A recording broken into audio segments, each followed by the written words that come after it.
नमस्कार, न्यूज 21 देख रहे हैं आप और मैं हूं आपके साथ अखिल। खबर दिन भर बुलेटिन में आपका स्वागत है। सबसे पहले बात करेंगे निवाई की। निवाई में राजनीति का नया रंग देखने को मिला है, जहां कांग्रेस विधायक इंदिरा मीणा ने भाजपा विधायक राम सहाय से मुलाकात की। दोनों नेताओं की यह बंद कमरे में हुई मुलाकात अब सियासी चर्चाओं का कारण बन गई है। मुलाकात पर कांग्रेस विधायक इंदिरा मीणा ने बयान देते हुए कहा कि विधायक राम सहाय मेरे पीहर पक्ष के विधायक हैं और मेरे बड़े भाई हैं। आज सिर्फ शिष्टाचार मुलाकात की है, यह एक पॉजिटिव मुलाकात रही। टोंक से ब्रिजेश परेडवाल की रिपोर्ट। आज आप निवाई आए हैं विधायक जो राम साई से मिलने, किस तरह की मुलाकात हुई? देखिए, राम साई जी मेरे पीयर पक्ष के विधायक हैं और मेरे भाई लगते हैं, तो मैं यहाँ आई थी अपने गांव, मेरे पीयर में, मेरे ननियाल में। तो यहाँ एक शिष्टाचार मुलाकात भी हमारी हुई है। बहुत अच्छा लगा मुझे। हम लोग कई बार मिलते भी हैं, लेकिन यहाँ आने पर मैं पहली बार यहाँ आई हूँ एमएलए साहब के पास में, और कई सारी छोटी छोटी चीज़ें भी होती है, तो मैं कई बार फ़ोन पे भी बताती रहती हूँ कि मेरे सारी रिश्तेदारियाँ इसी इलाके के अंदर हैं। तो एक शिष्टाचार मुलाकात थी और अच्छी मुलाकात थी, पॉजिटिव ये जो निवाई माहौल में। जो निवाई के अंदर जिस तरह से वनस्थली और पूरे एरिया में बाढ़ वगैरह आई है, उसके लिए भी आपने किस तरह की चर्चा? अभी बता रहे हैं एमएलए साहब, सरकार बीजेपी की है, एमएलए साहब बीजेपी के विधायक हैं और ये घूम कर आए हैं चारों तरफ, तो बता रहे हैं और अपनी जिम्मेदारियों के अनुसार काम भी कर रहे हैं। तीर्थनगरी पुष्कर में बाबा रामदेव मेले के अवसर पर दूज के दिन श्रद्धालुओं की भारी भीड़ उमड़ी। सुबह से ही हजारों श्रद्धालु पुष्कर सरोवर और ब्रह्मा मंदिर में दर्शन करने पहुंचे। सरकारी अस्पताल के सामने लगे विशाल भंडारे में भक्तों ने प्रसाद ग्रहण किया। पंजाब समेत कई राज्यों से आए श्रद्धालु बाबा रामदेव के भजनों पर झूमते और थिरकते नजर आए, जिससे मेले का माहौल भक्तिमय बन गया। श्रद्धालुओं की बढ़ती भीड़ को देखते हुए प्रशासन ने सुरक्षा और यातायात के विशेष इंतजाम किए। इसी दौरान समाजसेवी मुकेश देवड़ा ने मुख्यमंत्री भजनलाल शर्मा की सराहना की। पुष्कर से सीताराम गहलोत की रिपोर्ट।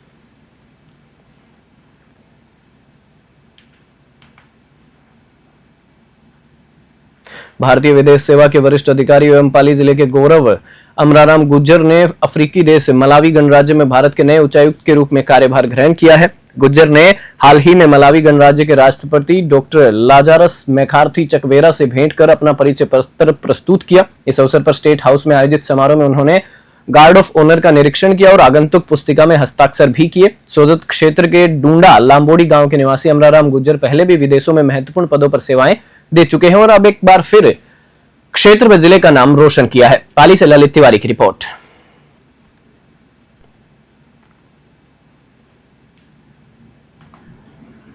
नाथद्वारा नगर कांग्रेस कमेटी ने नगर अध्यक्ष दिनेश एम जोशी के नेतृत्व में कार्यवाहक जिला अध्यक्ष आदित्य प्रताप चौहान के साथ मंगलवार को विद्युत विभाग कार्यालय के बाहर स्मार्ट मीटर के विरोध में जोरदार प्रदर्शन किया। इस दौरान कांग्रेस कार्यकर्ताओं ने सहायक अभियंता चयन कुमार टेलर को ज्ञापन सौंपा और आरोप लगाया कि ठेकेदार एवं विभागीय कर्मचारी घर घर जाकर उपभोक्ताओं को गुमराह व डरा कर जबरन मीटर बदल रहे हैं। कांग्रेस ने चेतावनी दी है कि यदि इस पर शीघ्र रोक नहीं लगाई गई तो तहसील व जिला स्तर पर आंदोलन किया जाएगा। नाथद्वारा से ब्यूरो रिपोर्ट।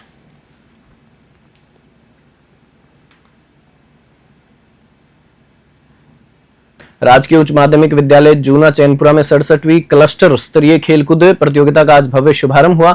उद्घाटन समारोह के मुख्य अध्यक्ष बागोड़ा पीईओ मोवनाराम रहे। कार्यक्रम में विशिष्ट अतिथि के रूप में पीईओ चैनपुरा सुरेंद्र सिंह चारण, किसान संघ के से चेलाराम चौधरी उपस्थित रहे। बागोड़ा से रामाराम सोलंकी की रिपोर्ट।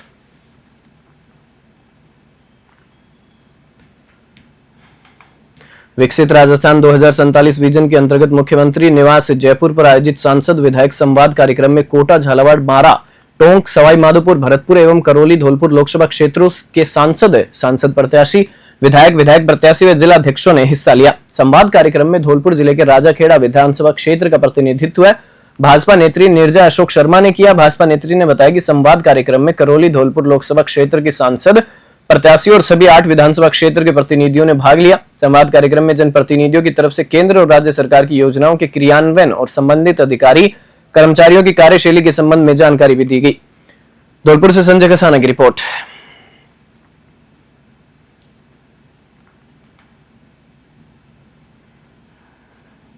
गणेश जन्मोत्सव की तैयारियां बीकानेर और लूणकरणसर में जोर शोर से शुरू हो गई है। शहर के कई गणेश मंदिरों को सजाया गया है और गणेश चतुर्थी से पहले अनेक धार्मिक कार्यक्रमों का आयोजन किया जा रहा है। इस कड़ी में दाऊजी रोड स्थित श्री आदि गणेश मंदिर में मंगलवार को पंडित राजेंद्र किराड़ू के आचार्यत्व में वेद पाठी पंडितों ने वैदिक मंत्रों के साथ भगवान गणपति का 1 लाख मूल मंत्र से दुर्वा अर्चन किया। इसके बाद 108 अथर्व शीर्ष से भगवान गजानन को मोदक अर्चन अर्पित किया गया। वहीं लूणकरणसर के गणेश मंदिर अध्यक्ष मोहन गर्ग ने बताया कि इस बार 21 बीपी देसी घी से बनी बूंदी का प्रसाद और 9 क्विंटल आटे की पूड़ियां तैयार की गई है। बीकानेर से लोकेश भोरा की रिपोर्ट।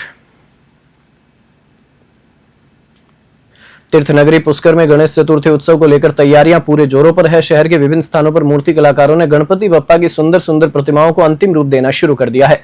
रंगों की छटा और आकर्षक डिजाइन से सजी मूर्तियां भक्तों को अपनी ओर खींच रही है। इस बार इको फ्रेंडली मिट्टी से बनी मूर्तियों की मांग विशेष रूप से बढ़ी है। पुष्कर के स्थानीय मूर्ति कलाकारों ने बताया कि वे पिछले 1 महीने से लगातार काम कर रहे हैं और अब मूर्तियों को सजावट व रंगों की बारीकियों के साथ अंतिम रूप दिया जा रहा है।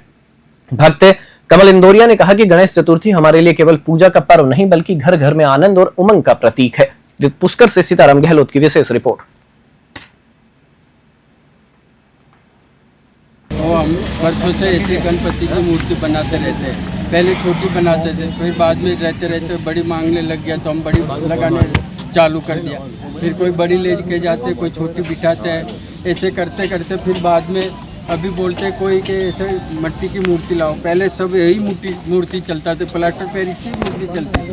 पहले मिट्टी की मूर्ति नहीं चलती थी, वही मिट्टी की चलती थी। वही पहले हैदराबाद, बम्बई, कलकत्ता कोई भी देश में जाएगा प्लास्टर पेरिस की मूर्ति चलती है। अभी नया नया कारीगर बन के 1 जुलाई से 1 सितंबर तक चल रहे जन सुरक्षा कैंप के तहत जाजोद क्षेत्र की ग्राम पंचायत रोयल में मंगलवार को संतृप्ति जन जागरूकता एवं वित्तीय साक्षरता शिविर का आयोजन किया गया।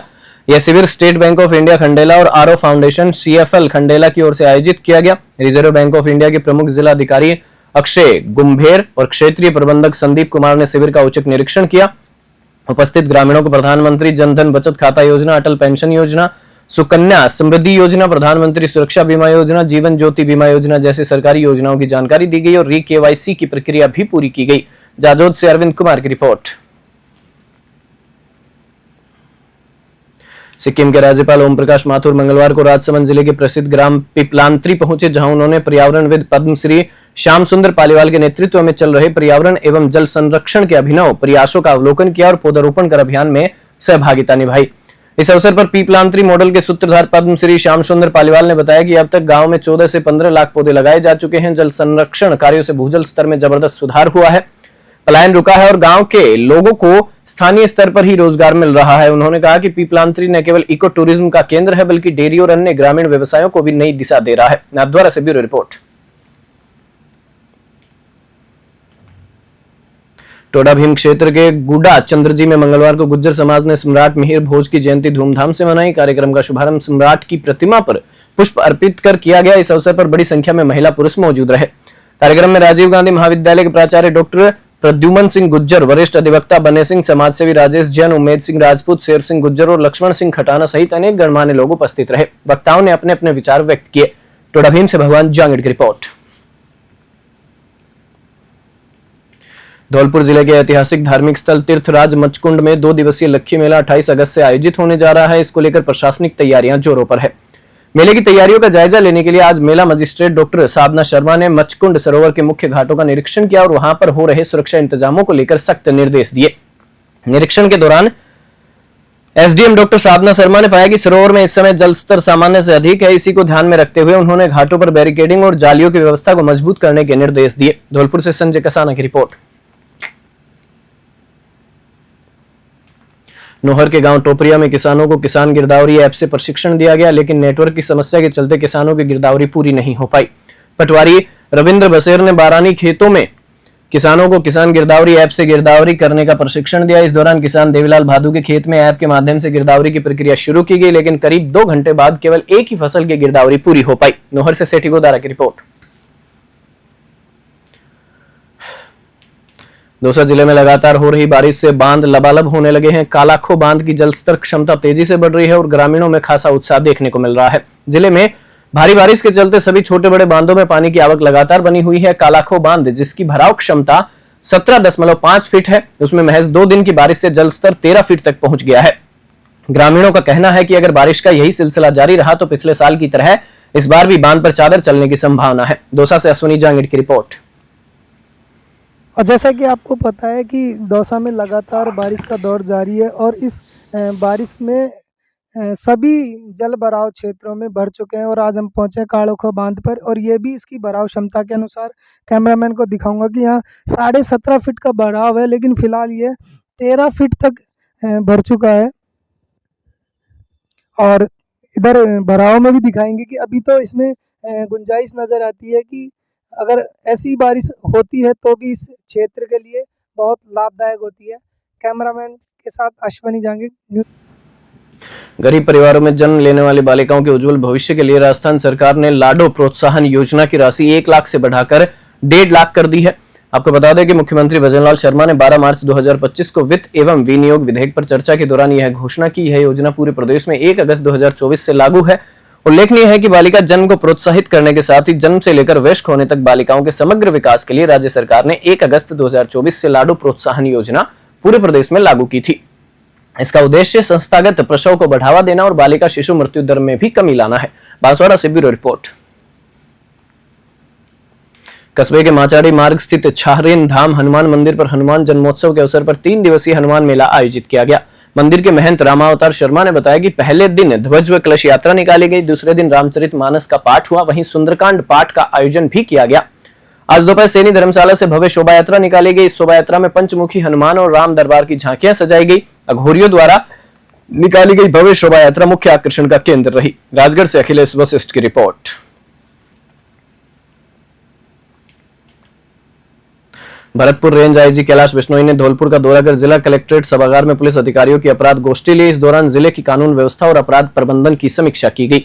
आईजी ने अवैध बजरी खनन और परिवहन पर कड़ी कार्रवाई के निर्देश दिए और स्पष्ट किया कि इस मामले में किसी भी पुलिसकर्मी की संलिप्तता बर्दाश्त नहीं की जाएगी।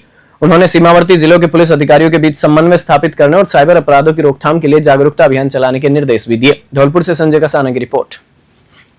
देखिए, संगठित अपराध में जैसा कि जिला ये पहले से चर्चित रहा है, बेसिकली इलीगल बजरी माइनिंग को लेकर के उसमें एसपी साहब एक ठोस कार्य योजना तैयार करके आने वाले समय में इस पर प्रभावी रूप से अंकुश लगाएंगे और साथ ही साथ इसमें स्पष्ट तौर पे पुलिस मुख्यालय से डी साहब के डायरेक्शंस हैं कि किसी भी तरह की पुलिस का कोई इन्वॉल्वमेंट बेसिकली मेलाफाइड रूप से इस तरह के अवैध खनन के अंदर नहीं होना चाहिए। उस अधिकारी के विरुद्ध में प्रभावी कार्रवाई भी की जाएगी। तो दोनों तरफ से पुलिस को अपने हाथ बांधने हैं कि बेसिकली हमारा कोई इन्वॉल्वमेंट नहीं है और साथ ही साथ जो इलीगल खनन माफिया है उसके विरुद्ध आने वाले टाइम में बेहतर अच्छी प्रभावी कार्रवाई करे ताकि इलीगल माइनिंग की जो बीमारी है उसको रोका जा सके। सर, 2 राज्यों में जोड़ता हुआ इसमें बेसिकली जो हमारे बॉर्डरिंग के जिले हैं, बेसिकली जो नेबरिंग स्टेट के, उनके साथ में भी एक बैठक करेंगे एसपी साहब और हम लोग। और जो अपराधी हैं जो बेसिकली अक्रॉस दी बॉर्डर काम करते हैं, इनको चिन्हित करके इनके विरुद्ध भी प्रभावी कार्रवाई करने के डायरेक्शंस देंगे। और साथ ही साथ बेसिकली एक समन्वय रहता है दोनों राज्यों की पुलिस के साथ में ताकि बेहतर रूप से कानून प्रबंधन किया जा सके। सर, नफरे की कमी अमूमन देखी गई है सर, हमेशा नफरे की कमी सामने आती है। अभी कुछ कई दिनों से आपने 2 मुद्दे उठाए, एक तो बेसिकली कमी का नफरे का और दूसरा मुद्दा है बेसिकली स्थानांतरण का। तो कमी तो भर्तियां जिस तरीके से समय समय पर राज्य सरकार कराती है उससे ही पूर्ति की जा सकती है और जो आईओएस की कमी है वो रेगुलरली बेसिकली प्रमोशंस के माध्यम से होती है। तो वर्ष 21-22 तक के जो प्रमोशन रेंज लेवल पे हो चुके हैं, अन्य भी प्रक्रियाधीन है, जैसे 30-31 को भी हम लोग परीक्षाएं आयोजित कर रहे हैं। तो आईओएस की प्रति कमी तो बेसिकली आने वाले कुछ समय में कमी पूर्ति कर दी जाएगी। रहा मुद्दा स्थानांतरण का, तो उसके लिए स्थानांतरण पॉलिसी बनी हुई है। सभी एसपी को क्लियर कट इसमें डायरेक्शन है कि जो भी ट्रांसफर पोस्टिंग्स हैं वो स्थानांतरण नीति के तहत ही किए जाएं। अगर कोई वायलेशन में कहीं पर कोई पद स्थापित है तो आने वाले समय में उसको वहां से हटा करके। बसवा से खबर है, जहां हर वर्ष की भांति इस वर्ष भी 26 अगस्त को अलवर दौसा सीमा पर विराजमान डूंगरी वाले हनुमान जी महाराज का भव्य मेला एवं भंडारा आयोजित किया गया। यह कार्यक्रम ग्राम पंचायत नीमला एवं ग्राम पंचायत जावली के बाढ़ एवं आसपास के क्षेत्र वासियों के द्वारा सफलतापूर्वक संपन्न हुआ। कार्यक्रम में सिंगर रामू मास्टर विश्राम भांडारेज, जगन डेडान झंडू, अभिषेक ककरोड़ा और मुकेश रेडिया सहित कई कलाकारों ने भाग लेकर उत्सव को और भी भव्य बनाया। बसवा से गुमान मीणा की रिपोर्ट। बेंगू उपखंड क्षेत्र के बरनियास गांव हाडा खेड़ा में 15 वर्ष पूर्व सरकारी योजना के तहत लगाए गए हैंडपंप को जेसीबी के माध्यम से तोड़ दिया गया। ग्रामीणों के अनुसार इस हैंडपंप की लागत लगभग 70,000 रुपए थी। ग्रामीणों ने चिंता व्यक्त करते हुए कहा कि सरकार पानी की व्यवस्था के लिए करोड़ों रुपए खर्च कर रही है, लेकिन हजारों रुपए की यह सार्वजनिक संपत्ति भी सुरक्षित नहीं रही। इस घटना से कानून व्यवस्था पर सवाल उठने लगे हैं, क्योंकि प्रशासनिक अधिकारियों की अनदेखी के कारण अवैध गतिविधियां बढ़ती जा रही हैं। ग्रामीणों की मांग है कि अवैध तोड़फोड़ की घटनाओं पर प्रशासनिक ध्यान दिया जाए और भविष्य में ऐसी घटनाओं को रोका जाए। बेंगू से मदन मीणा की रिपोर्ट। बुलेटिन में फिलहाल इतना ही। आप देखते रहिए न्यूज़ 21।